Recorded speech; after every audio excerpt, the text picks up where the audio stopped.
Welcome back to Boys in Motion, the podcast that fuels your endurance obsession.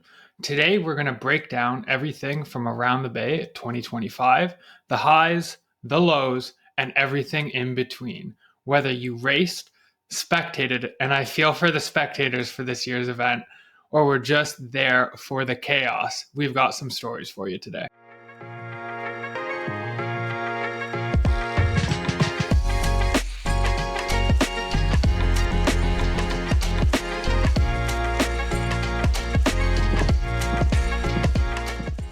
This race is a legendary one, and it was a major event for our community. We'll talk about our own race experiences, how the conditions played a role, that's a major key, and what we learned from the day. Plus, we'll dive into how the Boys in Motion crew showed up, whether on the course or cheering on the sidelines. It was amazing. And trust me, we've got some nice stories to tell you.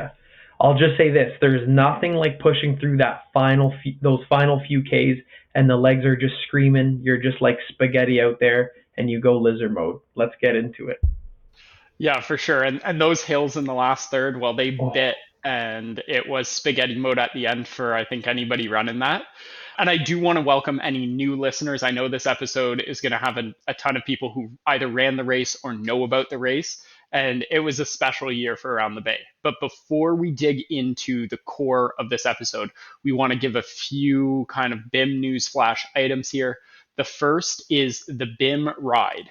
If you're hearing this on kind of day one of the release of this episode on April 2nd, you can still register for the BIM ride and get your jersey. But by the end of the week, those jerseys will no longer be available, those cycling jerseys for the BIM ride. Second, on Easter weekend, April 19th, that's the Saturday at 9 a.m., we are hosting the BIM 5K, partnering with Coffee Cruisers out of Fort Erie. We've got a ton of signups. Andrew, you once set the goal to have 100 people at an event, and I think we might be getting close. So at a certain point, we might have to close off that registration. So if you're on the fence, sign up now. That is wild. Yeah. I'm so fired up. I'm a little bit spooked by how close we are to that goal. And I think if we hit that goal, I think we might have to do a hard cutoff of the registrations and enforce a no day of registrations, but we'll see how it turns out. And yeah, we've got lots of signups and it's going to be a great event. So I'm really looking forward to it. I mean, I could get a bus down from Ottawa. We'll get that number to 100 real quick. Do what you can do. But no, in all honesty, if you're interested in either of those events, the BIM ride's happening at the end of May. BIM 5K again is April 19th during Easter long weekend. Both events are in Niagara. If you want to register or you want more info, you can check out our website. That's boysinmotion.com. All right. I think let's jump into it and kind of do a pre-race expectations versus reality for all of us. I think going into this event, well, we had, first of all, a huge crew doing Around the Bay. So we'll jump into that a little bit. But I think all three of us kind of were going into it from kind of a different perspective. So maybe Tyler, do you want to kick us off of kind of what your goals were going into Around the Bay this year? I had some big goals. I was honestly, I didn't know what to expect. Weather-wise, I knew it was going to be a tough one out there. Hills-wise, I didn't get as much hills as I wanted to, but expectations were honestly pretty low early in the season and just wanted to go out there, have some fun, get 2 hours, 2.5 hours or lower, reach those goals, and was surprised with that. But yeah, those pre-race expectations were pretty low. Just wanted to feel the vibes, have some fun with the community, and my main focus was mentally to have a good race, I think, and I think that was achieved. Awesome. Yeah. And I think, well, both you and I are doing Toronto. I'm doing the full, you're doing the half. But for me as well, this was a tune-up. And because of the distance, it being a little longer than a tune-up I normally did, I really was using it as more of a marathon pace workout, especially with those hills. I didn't want to try to push too much. So that's kind of where I was going in with it. I wasn't really trying to race it, but just trying to be conservative and see how that marathon pace felt. And how about you, Brian? Yeah, so You two had both a little bit of kind of your independent goals. My goal was shared with the Rascal. We were going out there for her first race ever, and I committed to pacing her early in the season, kind of when we were eyeing this race. So my real goal was to ensure that she had a fantastic race experience, that she was able to push the pace, but not to push too hard where she couldn't enjoy kind of that closing 10K or 5K after the big hills, especially. And I think that was successful. Now, the conditions were rough, that's for sure. But all in all, I think I was able to help deliver her to that finish line in a way where she was able to push herself, but also pace herself. which is great. I wish I had a nice, sexy pacer to start my first race. So that's great. It was a tough race to get the first one in the books with that weather, but all it is. It's going to be better from here. That's it. That's for sure. And I think biting off a 30K race like around the bay that requires you to train through the winter just shows the dedication and the initiative that she was able to put in this block. And it was a successful race. We'll actually dive into the results in a bit. But yeah, for sure, it was tough. Now, even considering I wasn't at my race pace, I felt it. Those hills were not kind to anybody. That's for sure. 100%. I want to hear from you guys on the race morning routine because I know mine was scattered. I really had nothing planned, and it showed. We could go into it a little bit at the end, but I want to hear your race morning routine. What was that perfect morning looking like for you guys? Yeah, so I can touch on the Rascal and I. Easy wake up. We had everything coordinated from the night before. We followed the plan like we had said a few episodes ago when we talked about what to do in those 72 hours leading into the race. So that was followed really well. Got that coffee in, got the oatmeal in nice and early, so was able to do all that. What didn't work was one, we didn't respect how cold and wet it would be standing around pre-race. So that definitely made it more difficult. I wish I had another layer on the bottom, maybe bigger gloves, because I knew I was going to be able to give a bag to my parents, and they were bringing that back to the car. So I should have packed a little bit more heat pre-race. And also, I think major key is some hot paws. Like some hot paws heaters would be really great for those cold mornings before a race. Number two was I wish I had had a coffee sort of within 30 minutes of the start of the race. It would have been nice to hold on to, and it would have been nice for the energy levels. What about you, Andrew? I agree. The coffee pre-race, I think there was just a little bit too much chaos of like the 5K before watching that and trying to get up. That's something that I was hoping to have that I didn't end up getting to because I didn't want to miss anything. But other than that, the race morning was pretty routine for me. Wake up, coffee and beets, and then because of how early I was going, I took my oatmeal for the road and I had it kind of once I got into Hamilton. So that I had about half before and then half once I got into Hamilton. And I mean, I got a little bit of flack from a couple of people, but I did give them the advice to bring lots of layers. And I had about 4 layers on the top, 3 layers on the bottom, multiple pairs of gloves. I was nice and toasty. Taking all those layers off and getting into the half tights and singlet was a tough task, but I was warm before the race started at least. And That that's is Good. that's about the warmth ended at the start of the race though. Yeah, experience shows. That's really good. just Ty? a real veteran there. Just a sidebar to that, I'm just shivering thinking about it. But I was on the phone with you right before finding you guys, and I see these maniacs in front of me, just in shorts and t-shirts and a poncho, just like shivering by the toilets. I'm like, these guys are crazy. What the heck's going on? And it was the boys. It was the BIM boys. Friggin' Big Mike and Mark were just sitting there, and Adam. Adam had a toque on, had a little bit of a sweater, but all the guys were in shorts and tees, just absolutely freezing. I think we need to do a lessons learned from that and maybe touch a little bit more on the cold weather or even hot weather when it comes into the summer season. But oh, it was wild. Yeah, so that brings us to that point of weather. Those conditions were pretty unbearable. And actually, the thumbnail of this video, I got a nice picture on when you're running down the highway, and there's that like whatever it was, like inclement weather warning on like written out as the sign on Severe weather watch or whatever. yeah, Yeah. severe weather. So it was bad, and it certainly impacted strategy. So Tyler, I think you were the maybe the closest to trying to really push through that weather. Andrew, you treated that as a little bit of a marathon pace workout. Ty, how did that impact your strategy during the race? I went out a little bit slower than I think I usually would, just with the traction, and there was a lot of people actually at the beginning of the race. Just that weather piece was a little bit of an unknown. You didn't know it was kind of raining, kind of misting, definitely cold. With those extra layers, I had a toque under my hat, had a pair of gloves on, and I last minute decided to put a second base layer on over top of my the bib. But yeah, I think it was a good call. It was cold. Those wind gusts off of the lake was also quite a little bit of a shocker once you got there, and you really just wanted to get through that, staying as warm as possible. And then with the chilly weather and the wetness, just everything was you got wet right away. Your feet got cold.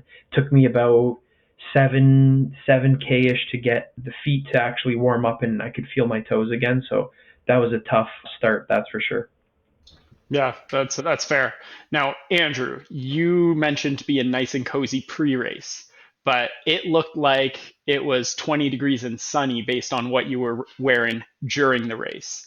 What was that weather story like for you? I mean, I remember I was walking to the start line. We were ripping off layers. I put them in the bag, and then I just had a garbage bag over top of me. And I was telling myself, maybe I made a mistake today. Maybe I should have put a base layer under the singlet. But actually, during the race, I think what I wore was the right thing to wear. I was like, I won't say I was comfortable, but I wasn't shivering or way too cold during the race. So I think you do warm up pretty quick once you get moving.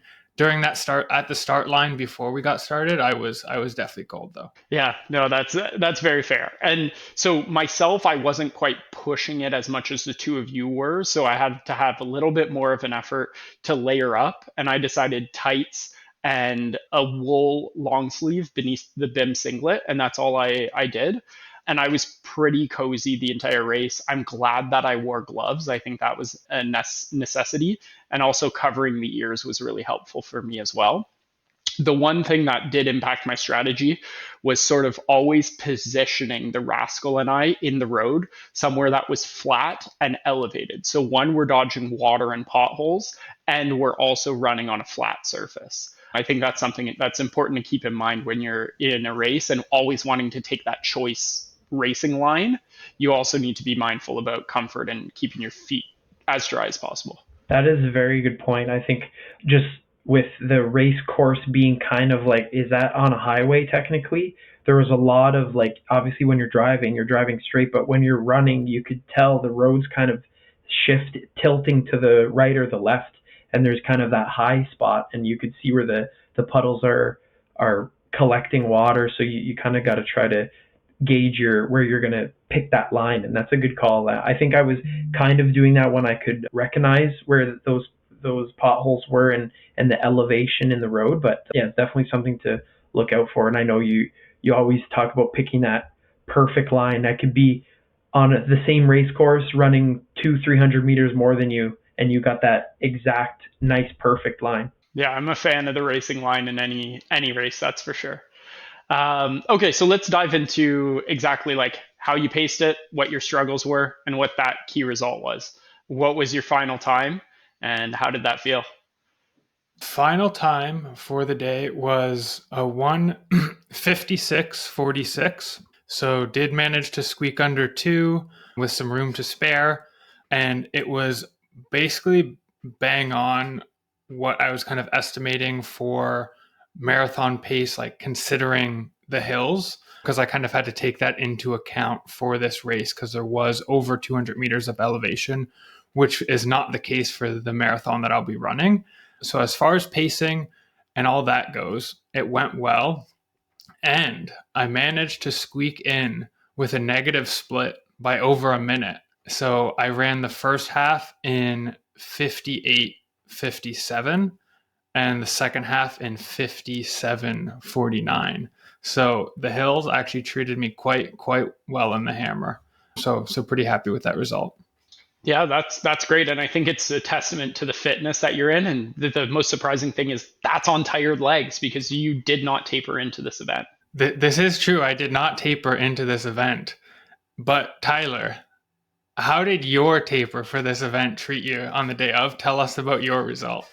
And maybe your strategy going in that led to that result, maybe.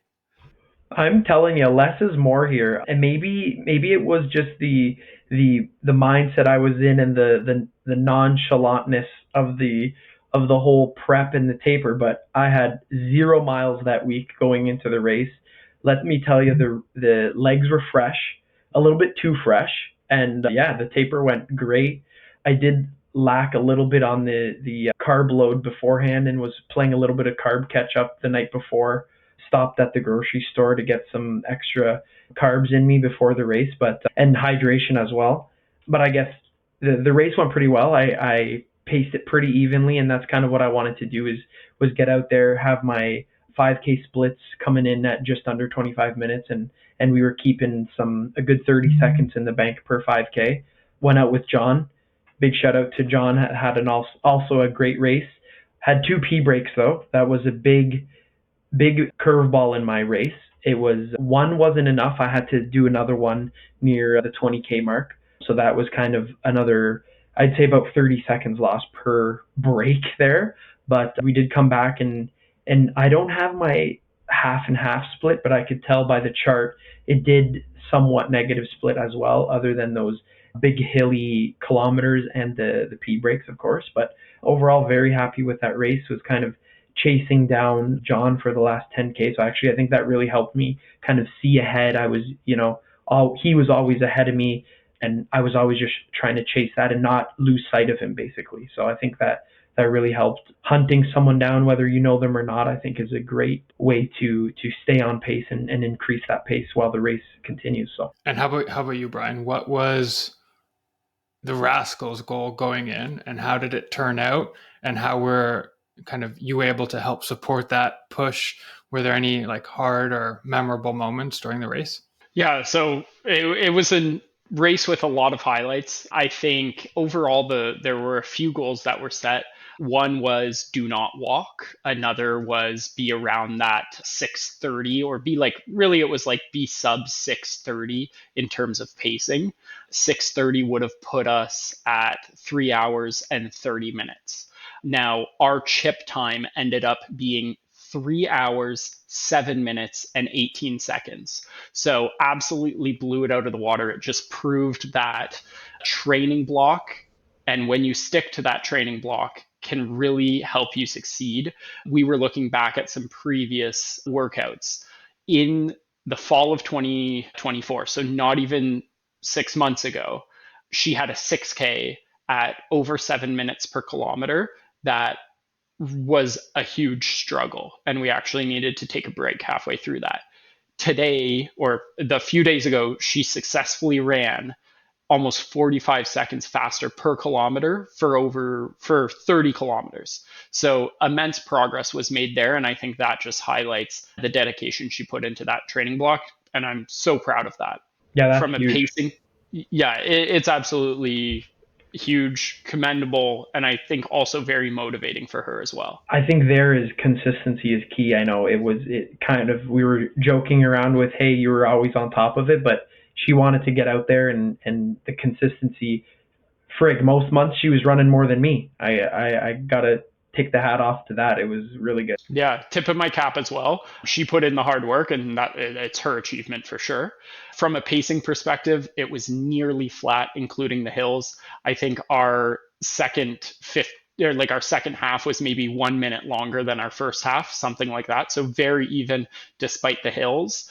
And I think one of the highlights was in that last half, we saw her dad spectating for the first time in the race. And we ended up seeing him about 5 times between the 18 or 19 kilometer mark and the finish, which was absolutely huge. She was like planning it perfectly, and it motivated us every time to keep pushing in that last as we closed out that race. But overall, great day, great success. And one of the coolest things was in that last 5K, we probably passed 200 people or so, maybe even more. So it was just awesome to be kind of clawing back the field and collecting souls right at the end. I think that's motivating for everybody, especially in your first race. Yeah, it's definitely nice to do the hunting in that scenario.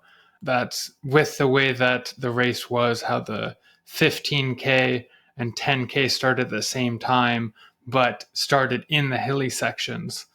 For some of those people that were struggling in those hills and passing them, I definitely felt for those people though that were struggling and maybe hadn't done as much training, or the hills were just a little bit outside of their abilities. But it is nice to be able to hunt people down in that scenario.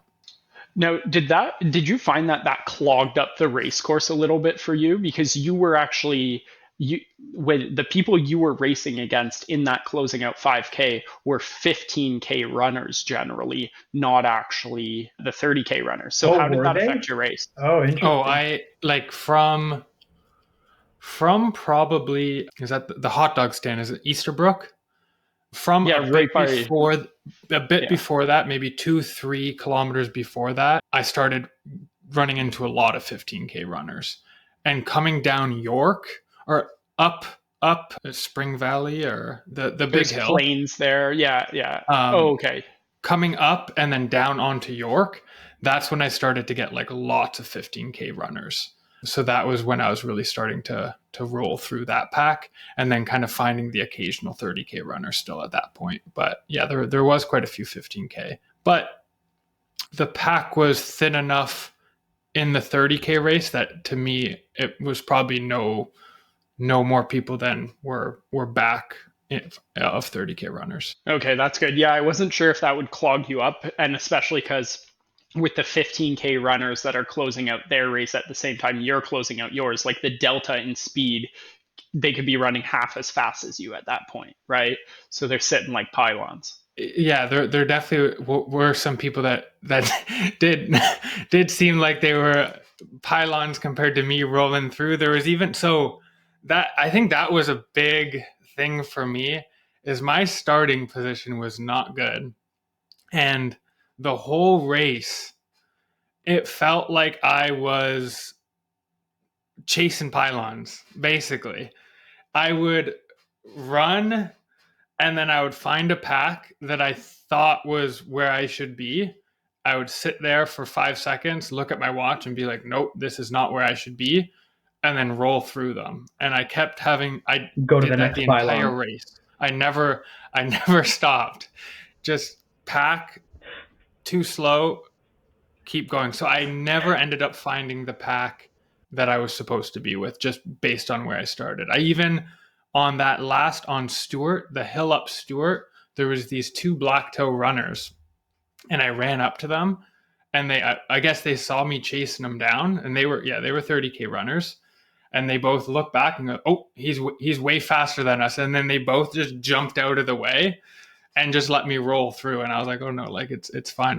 I can go around. But it is nice to see people that are, aware of people that are chasing down the fight. But yeah, so that was a theme of my day for sure. I think maybe it's me is the common denominator here, but I think we have to have a lesson on how to enter a corral correctly. We got into kind of the same situation as we were stuck.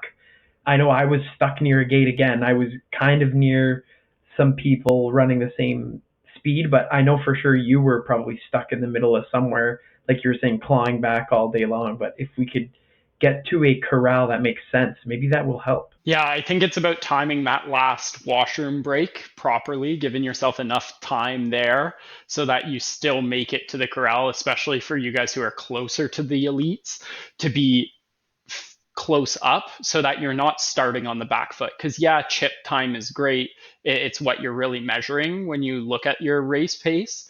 But if you're starting with people who are slower than you in front of you, it is going to have an impact on your race because you're, yeah, dodging pylons, like we say. I will say, and this, I think that like Toronto, where we got caught, it wasn't nearly as much of a problem because we're on the huge wide roads on University. With a start on Yeah, this it just little opened up. side street Yeah, and then onto James, which isn't that wide, brutal. I really thought they should have done a better job of splitting up corrals and actually enforcing it.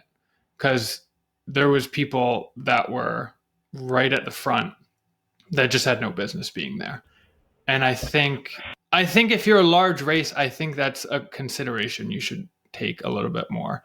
Like Boston is like the prime example where they sort people just so well, and even if it's clogged, you're clogged with all people that are running at your pace, and that's a race of 30-40,000 people, and you're still able to move in that first mile even though you're packed in like sardines and also on narrow roads. There you go. So corral, like strictness around corrals, is a key point. I think that's a good lesson for race organizers and something that we should keep in mind if we ever host a race where there's some sort of corral system.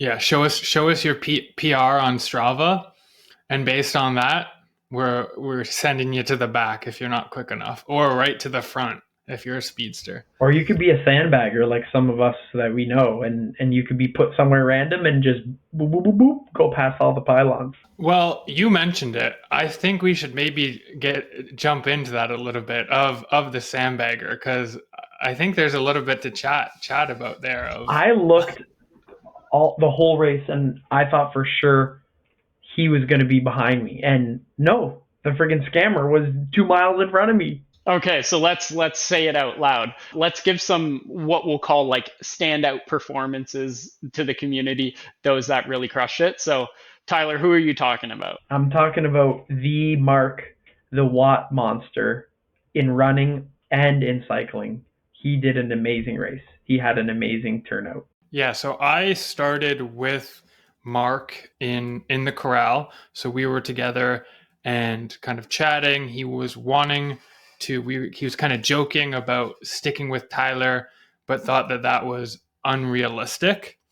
And when I was kind of telling him what pace you were going for, he was like, "Oh, I don't think I can do that." Came with me, was looking for you, and thought that you were ahead of him the entire race. And I remember after I finished the race, wild. I went and got coffees, and then I get a call from Ian, and I say, "There's a purple BIM shirt that just passed, came up Stewart, and was coming on Strawn." And I was like, "Okay, that must be John or Tyler." So I go, and then I just see through the finish line this man in a purple singlet with very hairy arms, and I was like, "That is Mark. That is not John or Tyler. They have covered arms." Mark has sandbagged once again with a finish time of 2:24:14, just absolutely smashing his expectations, and that's a 49 per kilometer pace. Absolutely outrageous. That's wild. It's nuts because not too long ago, that's what he was racing his 5K at, and he has not done too much run specific training, but he's built a lot of endurance and speed on the bike, and it translates to the runs. So I'm not super shocked, because shout out to all my cyclists out there, you're building good fitness on the bike. But yeah, just huge. Now, the one thing that's interesting here is the difference between his gun time and his finish time versus yours, Tyler. So you were about 1 minute between the gun time and the finish time, which means you started basically 1 minute after the gun. He had about 45 seconds between the gun time and the finish time. So really, he had 15 seconds on you at the start. And that made all the difference because you never saw him in the front. I don't doubt that if you started with him, it would have been a good kick at the line, but who knows? That would have been interesting. Next one. Yeah, it's you've got a few races on him, but now he's on the scoreboard. I like that. Yeah, I was kicking myself at the beginning. I couldn't find him. I was frantically looking for him. I stuck with John, and I'm glad I did. We did most of the race together, but it would have been nice having another crew member there. It would have made things real spicy near the end. Yeah, so some other standout performances, and I want to go through a little bit more of like a laundry list of names. So we won't say much about Kennedy and Ian, but Kennedy completed her 30K and Ian also finished his 5K. So we will dive into that next week. It's going to be an exciting interview. So stay tuned. The episode should release on Tuesday. Now, myself and the Rascal in the 30K finished arm in arm. There were two other BIM athletes who finished arm in arm. And you might not guess who it was, but it was Michael and Jacob. And it was a cute finish. They actually finished, holding each other. Surprised there was no kiss there at the finish line right as their RFIDs tagged off. But yeah, super race by both of them. They were both pretty quick. I think they were both under 3 hours, correct? Yeah, I think they're about 2:39, I believe. Yeah, so great result. 2:39. Yeah. Great result there.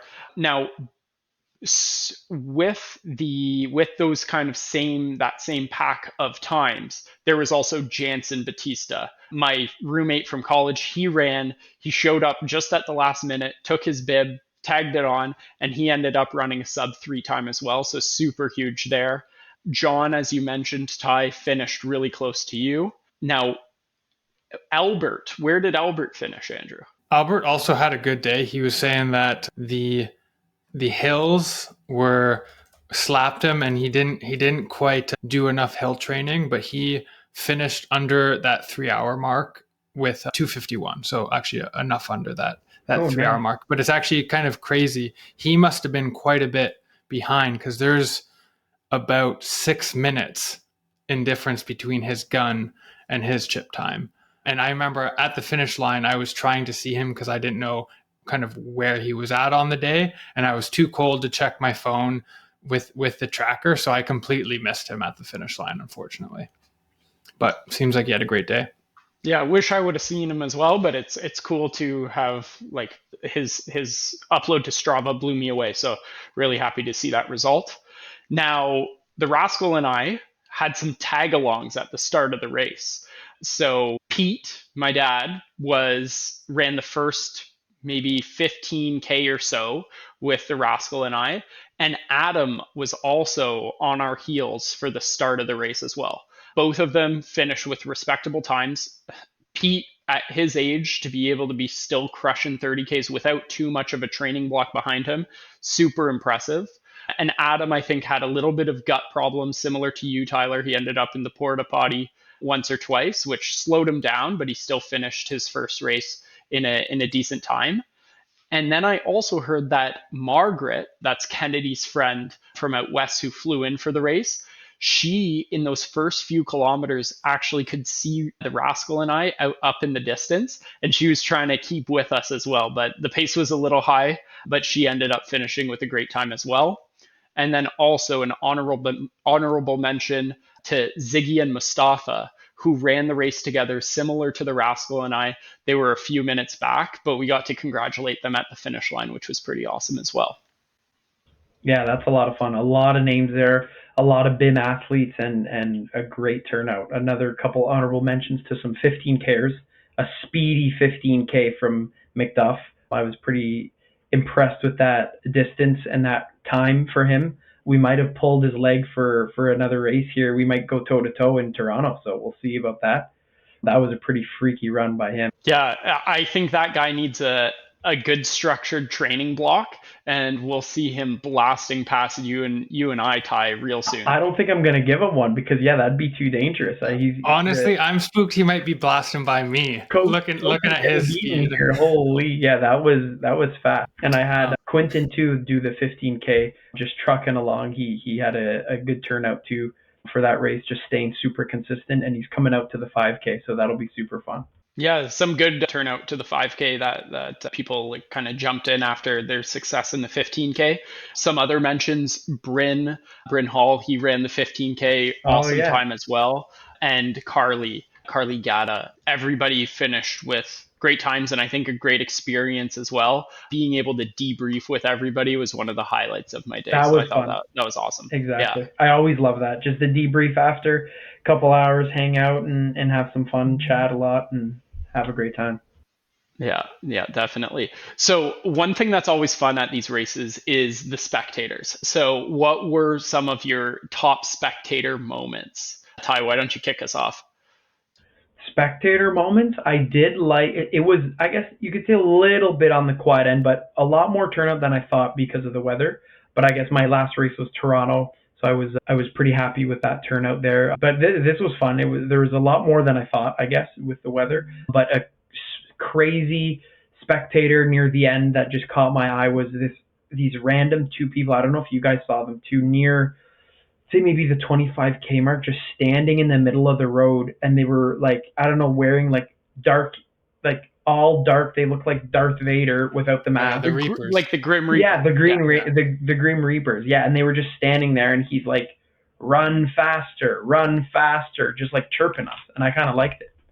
Oh yeah, it was great. And I had a little bit of breath in me, so I chirped back at him. I said, "Not today, Jose." And he said, "Oh yeah, today." What a freak! That freaking freaked me out. I liked it. Yeah, anything notable from you, Andrew? I think that was the one specific one that I also remember. But I think that whole, after you're done with the hills, you get onto York. I thought that whole stretch going down before you turned into the Dundurn Castle mud pit. I think that whole stretch was honestly very good and Agreed. was right when you needed it. Like you said, the race was more quiet, but Hamilton showed up kind of right when you needed it, right after you got through the hills and you were in that final stretch.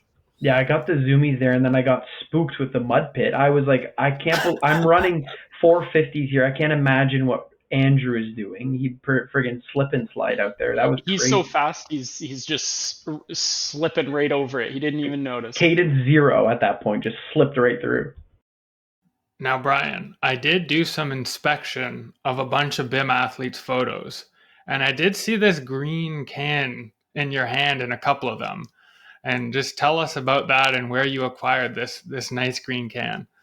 Oh yeah. So actually, about 500 meters from the line, where we had the some of the BIM people or like BIM spectators shouting us out, my mom was there at the corner, and there was a guy who I guess had a few extra beers, and he tossed me a steam whistle 500 meters from the line, which was the little boost of power up that I needed to get us across the line. And at that point, Regan and I were really kicking. I would expect we were like sub 5, like cruising in for that last 400 meters or so. So we were just blasting, couldn't resist, grabbed that beer. There were people cheering on the sidelines to crack it then and there. But I waited till we were just across the finish line and we had a nice celebratory chug of that beer. It was perfect.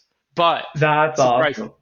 yeah, oh, it was amazing. I love that. And I think that's something that if I'm ever a spectator at a long race like that, I might be handing beers in that last kilometer, just That like is that, man. Now, the surprising part is that wasn't my only beer during the race.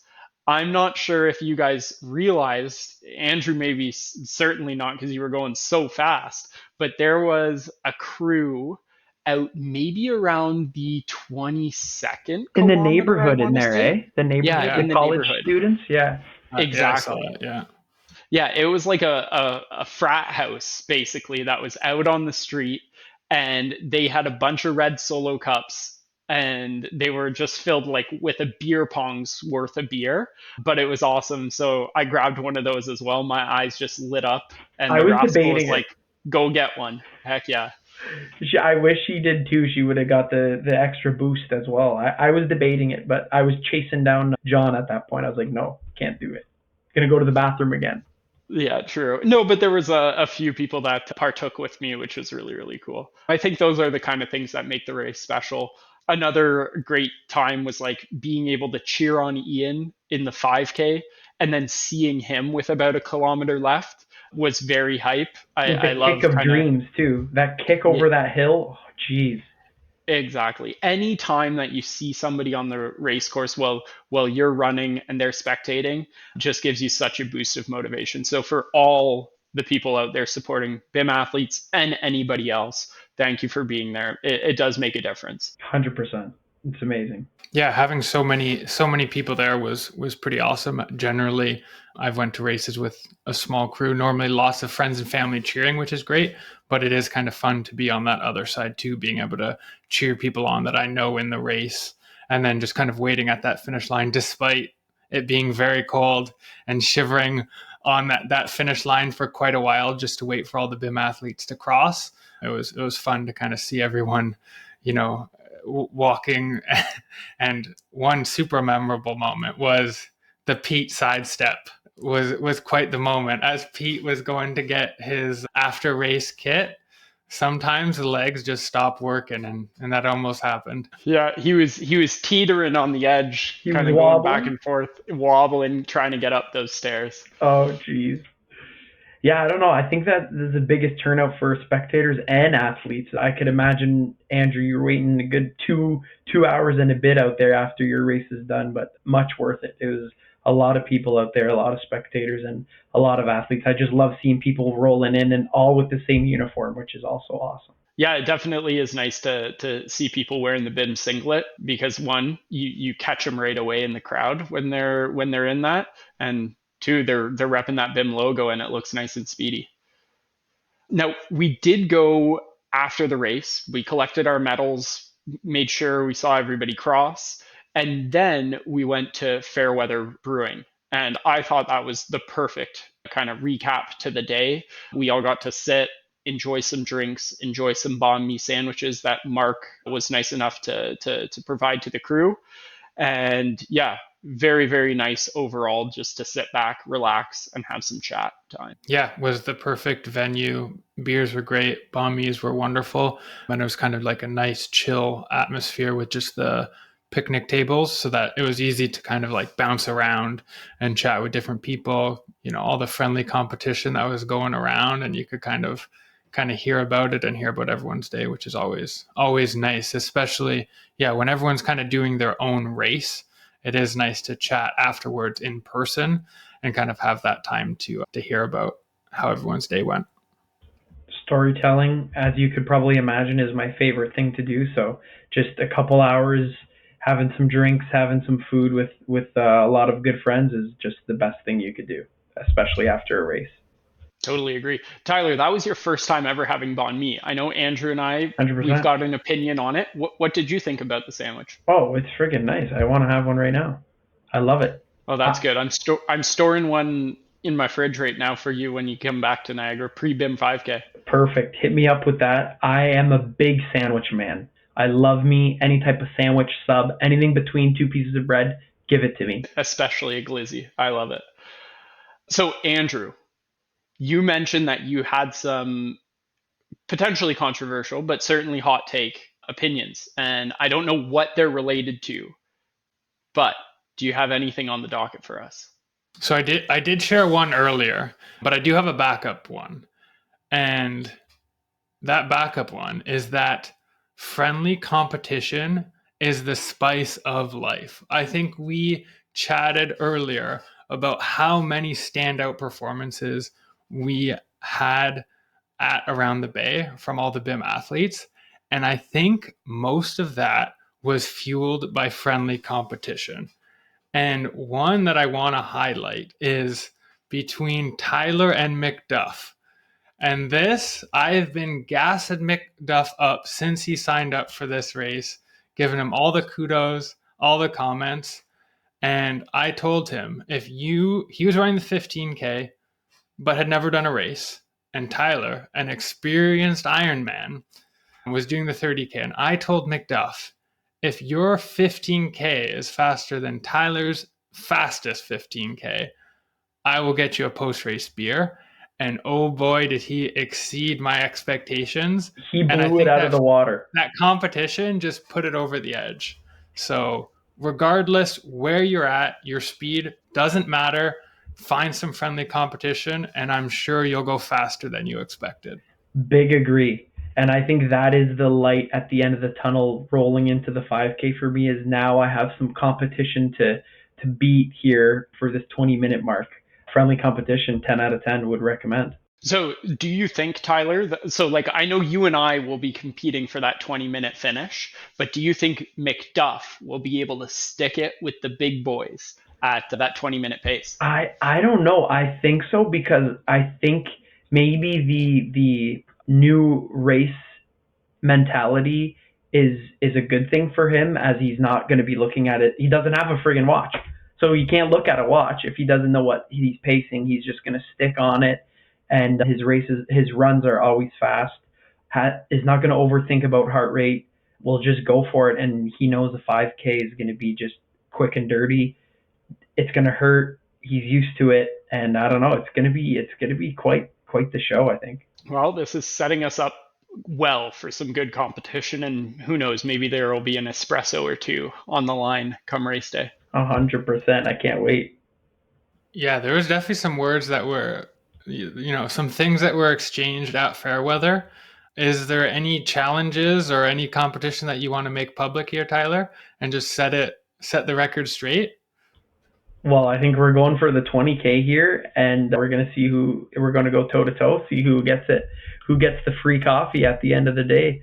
And also, that, I don't know, I think we gave him the bug. That's rolling into, I've been chatting with him, looking to sign up for the Toronto half. I'm kind of convincing him that 15K is not much different than 21, which I believe so. It's really mostly a mental game at that point. Still not, it's a good distance. A half marathon is nothing to scoff at. But if you do 15K that fast, there's no way you're going to do a 21K much slower than that. So bring it on. Let's do it. Love it. Well, I think that might be a good place to put a pin in it. And that just puts a nice wrap to Around the Bay 2025. And just one last time, just a huge shout out to everyone who raced, who cheered, and followed along virtually. It's so appreciative, and it just made it an awesome day. Yeah, wonderful. Now, if you enjoyed this episode, make sure that you share it with somebody else who is there on the day, or somebody else who might be interested in a race in the future. Make sure you follow us on our socials and subscribe so you don't miss any episodes, and especially not next week's episode. We're bringing on two BIM athletes, Kennedy and Ian, who crushed Around the Bay, for a deep dive into their experiences and a kind of wrap up the interviews that we've done with them throughout this process. 100%. And remember, we're not coaches or pro athletes yet, but we're just BIM athletes. And we're just a bunch of nerds just sharing what we love. Always train smart and listen to your body. Tape up the body if it doesn't feel good, and try to send it. So a reminder, keep me moving forward, even if it's a hill that's right in front of you, and we'll catch you on the next one.